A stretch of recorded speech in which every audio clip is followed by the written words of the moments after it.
तो स्टूडेंट देखिए, आज अपन टॉपिक जो चालू कर रहे हैं वो है बायबैक। ये होता है बायबैक ऑफ इक्विटी शेयर्स। इस पे कंपनी एक्ट 2013 का सेक्शन 68 जो है वो आपका एप्लीकेबल होता है। तो बायबैक का मतलब है कि जब कोई कंपनी अपने ही इक्विटी शेयर मार्केट से खरीद ले तो उसके लिए उसकी जो मेमोरेंडम में लिखा हुआ होना चाहिए, उसको अपने एजीएम में रेजोल्यूशन को पास कराना पड़ता है, कुछ शर्तें पूरी करनी पड़ती है, उसके बाद ही वो बायबैक कर सकता है। तो बायबैक के समय पे क्या जनरल एंट्रीज होती हैं जब कोई कंपनी अपने इक्विटी शेयर मार्केट से खरीदती है, तो उसके लिए क्या एंट्रीज होती हैं वो अपन देख रहे हैं। तो सबसे पहले तो मान लो 10 रुपए का आपका इक्विटी शेयर है और आप उसका 12 रुपए में बायबैक करना चाहते हैं, यानी कंपनी उसको रिडम्पशन प्रीमियम पे करना चाहती है एक तरीके से। तो इसको रिडम्पशन तो नहीं बोल सकते, इसको बायबैक बोलना पड़ेगा। तो उसके लिए पहले प्रोविजन बनाना पड़ेगा कि 2 रुपए का, कि 2 रुपए ज्यादा चाहिए, और वो पैसा आपका आएगा सिक्योरिटी प्रीमियम से। तो सिक्योरिटी प्रीमियम रिजर्व से आप पैसा निकालेंगे, एंट्री करेंगे security premium reserve account debit to premium on buyback. ये अपन ने प्रोविजन बना लिया। तो इस एंट्री से क्या फर्क पड़ेगा? इस एंट्री से फर्क ये पड़ेगा कि सिक्योरिटी प्रीमियम से हमने पैसा निकाल लिया तो सिक्योरिटी प्रीमियम में पैसा कम हो जाएगा, और ये अपन ने प्रोविजन बना लिया, ये हमारी लायबिलिटी क्रिएट हो गई। अब अगर बायबैक के लिए अपन को पैसे चाहिए तो हो सकता है फ्रेश इशू करना पड़े, और फ्रेश इशू करना पड़े तो फ्रेश इशू की तो सिंपल वही 2 एंट्री जो आप रिडम्पशन ऑफ प्रेफरेंस शेयर में भी देख चुके हैं। Bank account debit to equity share application, equity share application account debit to equity share capital. Simple issue की वो एंट्री जो कि 12th में आप करते हुए आए हैं, तो आपको फ्रेश इशू से पैसा अरेंज करना पड़ेगा। अब पैसा अरेंज कर लिया, 2 रुपए का अरेंजमेंट तो आपने यहाँ कर लिया था, कि जो प्रीमियम पे अरेंजमेंट कर रहे हैं वो तो आपने यहाँ कर लिया, और आपको 10 रुपए का अरेंजमेंट और करना है तो उसके लिए पैसे कहाँ कहाँ से आ सकते हैं? पहली प्रायोरिटी तो है सिक्योरिटी प्रीमियम रिजर्व से पैसा आप निकाल सकते हैं, तो सिक्योरिटी प्रीमियम से पैसा निकाल लो। और पैसे की जरूरत है तो जनरल से निकाल लो, सेकंड प्रायोरिटी आपकी जनरल से।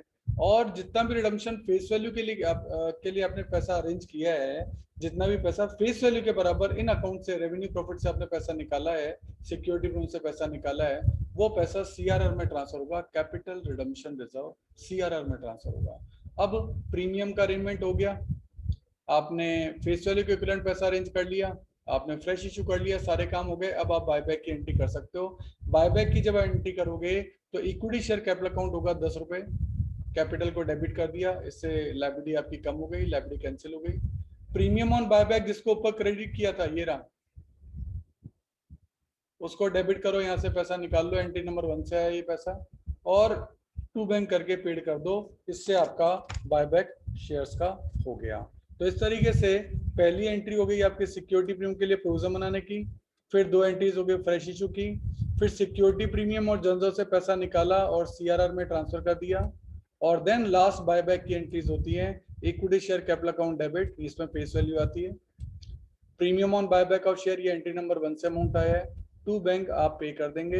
इस तरह से ये सारी एंट्रीज आपको याद होनी चाहिए। इसमें सब एक ही तारीख को एंट्री हो रही होती है, इसलिए ऑर्डर वैसे मायने नहीं रखता, लेकिन फिर भी आप इस वाले ऑर्डर को, अगर मेरे वाले ऑर्डर को फॉलो करोगे तो आपके लिए याद करना और क्वेश्चन करना आसान रहेगा।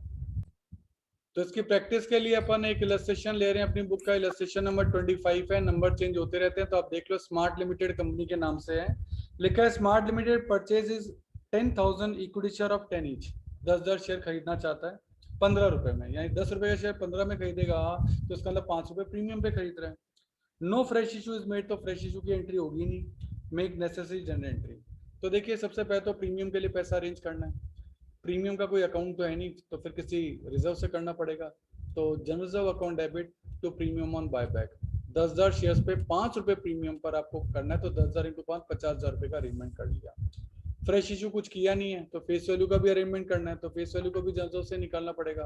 10,000 शेयर है, 10 रुपए की फेस वैल्यू है, तो वो पैसा भी जनरल से निकालेंगे और सीआरआर में ट्रांसफर कर देंगे। एंट्री होगी general account debit to CRR 1,00,000 रुपए। अब आप रिडम्पशन कर सकते हैं, 10,000 शेयर्स का रिडम्पशन आपको करना है। Equity share capital account debit, तो 10,000 इंटू 10 ये हो गए 1,00,000। प्रीमियम ऑन बायबैक जो यहाँ क्रेडिट किया ना, उसी को अपन ले रहे हैं। Premium on buyback account debit 50,000, to bank 1,50,000। इस तरह से सिंपल एंट्रीज हैं और कुछ भी नहीं है क्वेश्चन में, सिमिलर एंट्रीज बार बार चलेंगी। नेक्स्ट अपन देख रहे हैं इलस्ट्रेशन नंबर 26, ये है नमन लिमिटेड का। क्वेश्चन में कहता है नमन लिमिटेड है इशूड कैपिटल 1 करोड़ है, 1 करोड़ की कैपिटल है, तो इसका मतलब 10 लाख शेयर है, 10 रुपए का एक। ठीक है, the balance in the security premium account 1,00,000 रुपए, प्रीमियम में 1,00,000 रुपए पहले से पड़े हैं। ठीक है, तो सिक्योरिटी प्रीमियम में 1,00,000 रुपए पड़े हैं, और जनजो में 14 लाख रुपए पड़े हैं तो जनजो में 14 लाख रुपए पड़े हैं। ठीक है जी, पड़े इनमें पैसे। The company decided to buy back 20% of the share directly from its share holder at ₹8। 20% share यानी 10 लाख शेयर है, 10 लाख का 20% केवल 2 लाख शेयर का बाय बैक करना है, वो भी ₹8 में, यानी फेस वैल्यू से कम पे। यानी इस बार कंपनी को फायदा होने वाला है, तो ₹10 की चीज वो ₹8 में ही बाय बैक कर रही है। ठीक है। The company had issued 5 lakh 10% preference share 2 months ago for the purpose of buyback. 5 lakh रुपए के 10% प्रीमियम पे इशू कर दिए, तो ठीक है, तो फ्रेश इशू की एंट्री कर लेंगे। Bank account debit to 10% preference share capital, 5 lakh रुपए आपके पास आ गए। अब और कुछ कहा नहीं है, तो अब आपको देखो रिडम्पशन करना है, बायबैक करना है, तो बायबैक के लिए फेस वैल्यू के बराबर का पैसा तो आपको अरेंजमेंट करना ही पड़ेगा, क्योंकि ये तो पास का है, ये अभी का तो आपने कर नहीं रखा। तो इसीलिए आपको 15 लाख रुपए जो है वो टोटल आपको चाहिए होंगे। टोटल तो वैसे आपको चाहिए 2 लाख की फेस वैल्यू के बराबर, तो 2 लाख इंटू 10 20 लाख रुपए की जरूरत है, क्योंकि इक्विटी शेयर कैपिटल जब डेबिट होगा ना तो वो 20 लाख रुपए से होगा, तो 20 लाख रुपए की जरूरत है। और प्रेफरेंस शेयर को इसमें फ्रेश इशू माना जाएगा। 5 लाख रुपए का आपका फ्रेश इशू का अरेंजमेंट हो चुका है, तो 20 लाख में से 5 लाख रुपए का अरेंजमेंट हो चुका है, तो 15 लाख रुपए की रिक्वायरमेंट आपको और चाहिए। ये 15 लाख रुपए आप कहाँ से निकालेंगे? सर सिक्योरिटी प्रीमियम रिजर्व में पड़ा है 1 लाख रुपए, वहां से 1 लाख रुपए डेबिट कर लिया। सर जनजो में 14 लाख रुपए पड़ा है, 14 लाख वहां से अरेंजमेंट कर लिया। टू सीआरआर, ये पैसा 15 लाख रुपए सीआरआर में ट्रांसफर हो जाएगा, तो 15 यहाँ से अरेंज हो गया, 5 यहाँ से अरेंज हो गया, 20 लाख का अरेंजमेंट हो गया। अब 20 लाख रुपए की इक्विटी शेयर कैपिटल को डेबिट करो, और उसको पेमेंट जो करना है ना वो सिर्फ 8 रुपए ही करना है। इसको जो पेमेंट करना है वो सिर्फ 8 रुपए ही करना है, इसलिए 2 लाख शेयर पे 8 रुपए का पेमेंट करोगे तो 16 लाख रुपए का आपका पेमेंट हो जाएगा। अब 20 लाख की लाइबिलिटी का निपटारा आपने 16 लाख में कर लिया, तो आपको 4 लाख का फायदा हो गया। अभी लाइबिलिटी तो खत्म हुई 20 लाख की, कैपिटल तो खत्म हुई 20 लाख की, और आपने पेमेंट एसेट जो पे की वो 16 लाख की पे की, तो आपको 4 लाख का फायदा हो गया। और ये कैपिटल पे होने वाला प्रॉफिट है आपको, इसलिए ये कैपिटल रिजर्व में ट्रांसफर होगा, ये रेवेन्यू नेचर का नहीं है, अदरवाइज जनजर्व में ट्रांसफर किया जाता है। पर ये कैपिटल के कैंसिल होने पर हुआ है, तो ये कैपिटल प्रॉफिट कहलाएगा और कैपिटल रिजर्व में ट्रांसफर होगा। तो नेक्स्ट इलस्ट्रेशन अपन ले रहे हैं कुमार लिमिटेड का, इलस्ट्रेशन नंबर 27 है ये। देखिए बैलेंस शीट में प्रेफरेंस शेयर दे रखे हैं, 25,000 इक्विटी शेयर भी दे रखे हैं, और नीचे कहता है Kumar limited redeem preference share. अच्छा, प्रेफरेंस शेयर का रिडम्पशन भी आपका आ गया इसमें। It also bought back, buy back है 5,000 इक्विटी शेयर, उसने 10 रुपए का एक है, 50 रुपए में खरीद लिया, यानी 40 रुपए प्रीमियम। 10 रुपए की चीज 50 में खरीद रहा है तो 40 रुपए का प्रीमियम है। और कितने शेयर खरीद रहा है? 5,000, तो 5,000 इंटू 40 यानी 2 लाख रुपए का आपको प्रोविजन बनाना पड़ेगा। The payment for the above were made out of the huge bank balance खूब पड़ा है which appeared in the above balance sheet as per the current assets you are asked to pass journal entry। ठीक है, देखो ऐसा है कि bank balance से तो पेमेंट हो सकता है, ये हो सकता है पेमेंट, लेकिन फंड का अरेंजमेंट तो आपको अभी भी करना पड़ेगा। तो फंड के अरेंजमेंट के लिए ध्यान देना, सबसे पहले आपको सिक्योरिटी प्रीमियम देखना चाहिए। सिक्योरिटी प्रीमियम 2.5 लाख रुपए पड़े हैं, तो आप बड़े आराम से 2 लाख रुपए निकाल सकते हैं। लाइबिलिटी में 2.5 लाख रुपए पड़े हैं, तो निकाल लेते हैं 2 लाख रुपए। सिक्योरिटी प्रीमियम को डेबिट करो और प्रीमियम ऑन बायबैक को क्रेडिट कर दो कि 2 लाख रुपए निकाल लिए। ठीक है, अब हमें बायबैक करना है, तो 5,000 शेयर पे 10 रुपए की फेस वैल्यू है 50,000 रुपए, और 50,000 रुपए का फंड आपको अरेंजमेंट करना पड़ेगा, सीआरआर में ट्रांसफर करना पड़ेगा। तो सिक्योरिटी प्रीमियम में अभी भी रुपया पड़ा है, क्योंकि सिक्योरिटी प्रीमियम में टोटल रुपया था 2,50,000, जिसमें से 2 लाख रुपए आपने यहाँ ले लिया, तो 50,000 भी चाहिए और 50,000 पड़ा भी है। तो पहली प्रायोरिटी सिक्योरिटी प्रीमियम की थी, तो सिक्योरिटी प्रीमियम से पैसा निकालो और वो पैसा सीआरआर में ट्रांसफर कर दो। तो कुल मिलाकर प्रीमियम का प्रोविजन बन गया, सीआरआर का काम कर ही दिया। अब आप बायबैक कर सकते हो। Equity share capital account debit 10 रुपए, तो 5,000 इंटू 10 ये हो गया 50,000।